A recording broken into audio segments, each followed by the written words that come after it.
এটা আধা পাকা হয়েছে, একদম ছোট করে টুকরা করে নিছি। ডালটা ঢেলে দিচ্ছি। আসসালামু আলাইকুম, কেমন আছেন সবাই? আমি ভালো আলহামদুলিল্লাহ। আজকে রান্না বাড়ার মধ্যে যা যা নিলাম, এটা আমার ছাদ বাগানের মিষ্টি কুমড়া। কতটা সুন্দর দেখা যায় দেখো, এত সুন্দর একটা কালার।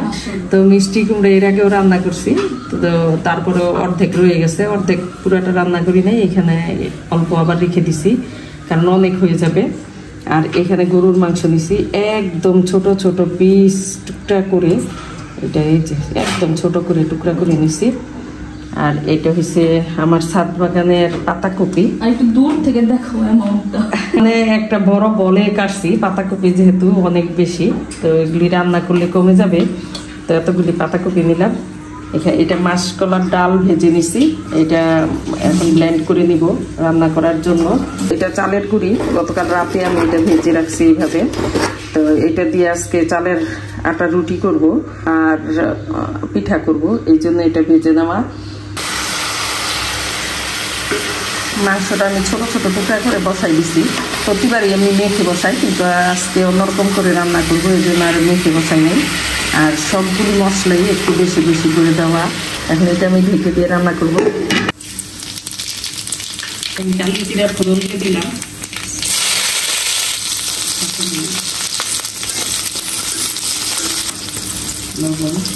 এখন আমি এটা দিয়ে মিষ্টি ভাজি করবো। কালি জিরা ফোড়ন খুবই মজা লাগে, এটা কাঁচামরিচ দিয়ে হয়, আবার শুকনো মরিচ দিয়েও করা যায়, আবার শেষের দিকে ইচ্ছা করলে আমি শুকনো মরিচ দিয়েও দিয়ে দিতে পারবো। মিষ্টি কুমড়াটা দিয়ে দিচ্ছি, কালারটা দেখলেই মনটা হয়ে যায়, এত মানে ভাল লাগে যে কালার এত সুন্দর মিষ্টি কুমড়া। এটা আধা পাকা হয়েছে। আমার বিড়ালটা কেমন করে কান্না করতেছে, সে পাখিদের রুমের দরজা খুলে দেওয়ার জন্য এরকম কান্না করবে, এইটা হচ্ছে তার স্বভাব। কেউ আমরা ওইদিকে যেতে পারি না, ওই দরজার সামনে যে মানে কান্না করে পাখিদের রুমে তাদের যেন খুলে দেয়। এই ভাজিটা এত মজা, এটা আমি একজনের বাসায় চিতই পিঠা দিয়ে খাইছিলাম। চিতই পিঠা দিয়েও এই ভাজিটা, মানে চিতই পিঠার সাথে যায় কিনা জানি না, তারপরেও মানে চিতই পিঠা দিয়েও এই ভাজিটা এত মানে খেতে ভালো লাগতেছিল। মিষ্টি কুমড়া ভাজিটা প্রায় হয়ে গেছে। এখন এই মিষ্টি কুমড়া ভাজিটা বেশ কিছুক্ষণ করা যাবে না, তাহলে ভেঙে যাবে। একটু আধা কাঁচা এরকম রান্না করলে খেতে মজা হয় বেশি। এখানে গরুর মাংসটা এরকম ভুনা হয়ে গেছে।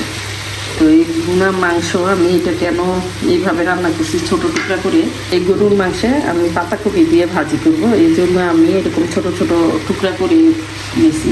তো আমার ছাদ বাগানের পাতাকপি অনেকগুলি, এগুলি কমে যাবে আস্তে আস্তে। এই ভাজিটা ছেলে অনেক বেশি পছন্দ করে, এই জন্য এই ভাজিটা আমি এবারে ফার্স্ট করলাম। দেখা যায় যে আমার ছেলে থাকে না, হয়তো সিরিয়ালে পড়ে না, আসতে পারে না রান্নাটা, তো আজকে রান্না করতেছি।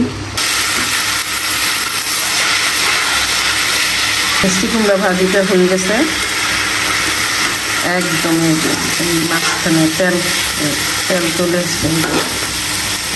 মিষ্টি কুমড়া ভাজিটা হয়ে গেছে, এটা একদম তেল ছেড়ে দিচ্ছে। এখন এটা নামাই তুলবো, একটু বেশি হলে এটা খুলে যাবে। পাতাকপিতে গরু মাংস, এটা ছেলের খুবই পছন্দের, তো আজকে রান্না করলো। শেষে একটু ভাজা জিরা গুঁড়ো দিয়ে দিলাম। কতটুকু এখানে হয়েছে, সবজি মাংস মিলে অনেকগুলি হয়ে গেছে। এখন পানিটা একদম খুব দ্রুত এটা শুকাই নিতে হবে, কারণ এটা সিদ্ধ হয়ে গেছে, পাতাকপিটা খুব সুন্দর সিদ্ধ হয়েছে। খুব তাড়াতাড়ি যদি আমি এটার পানিটা না শুকাই তাহলে হয়তো নরম হয়ে যাবে বেশি। আমি এটাতে মাসকলার ডাল রান্না করবো, তো এটা মৃগেল মাছ দিছি, মৃগেল মাছটা ভেঙে নিয়েছি। এখানে একটু মশলাটা কষানো হয়ে গেলে আমি ডাল দিয়ে দিব। আমি যখন ডালটা বসাইতে যাই মশলা কষানো, তখন আমি এই ডালটা ভিজাই রাখি।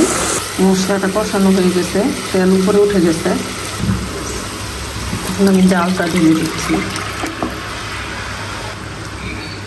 ডালটা একটু কষাই নিলাম, এখন এটাতে জল দিয়ে দিব। তখন যখন মাংস নিছি মনে হয়েছে যে মাংস অনেক নিয়ে ফেলছি। পরে যখন পাতাকপি কাটলাম, পাতাকপি কেটে মনে হয়েছে যে পাতাকপি বোধহয় অনেক নিয়ে ফেলছি, তো মাংস কম লাগবে। এখন মাংসই দেখা যাইতেছে, পাতাকপিটা কমে গেছে। তো পাতাকপি, ছাদ বাগানের পাতাকপি একদম নরম হয়ে এখন শুধু মাংস বেশিরভাগই। তো এইটা খুবই মজা হয়। আমার রান্নাটাও শেষ, পাতাকপি ভাজিটা হয়ে গেছে। এখন এটা নামাই ফেলবো। ডালে অল্প কয়েকটা টমেটো দিয়ে দিব, খুবই সামান্য কাঁচামরিচ দিয়ে দিব। এই মাসকলার ডালটা এত মজা, আমার ভাই বাড়ি থেকে দিছে, এখন নতুন মানে আসছে বাজারে, ওই ডালটাই করছে।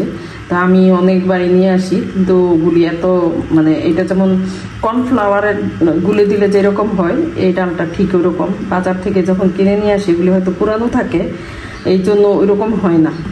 তো ভাইও অনেকগুলি নিয়ে আসছে নিজের জন্য, তো আমার জন্য নিয়ে আসছে। এত মজা, মনে হয় যে এই ডালটা আমি বাজার থেকে আমি পাইনি এরকম ফ্রেশ। একটু ভাজা জিরা গুঁড়া দিয়ে দিলাম।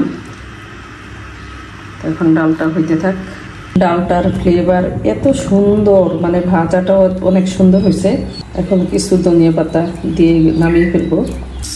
ডালটা হয়ে গেছে একদম ঘন ঘন, মাছ ডাল ঘন খেতে হয়, তো আমার ডালটা হয়ে গেছে।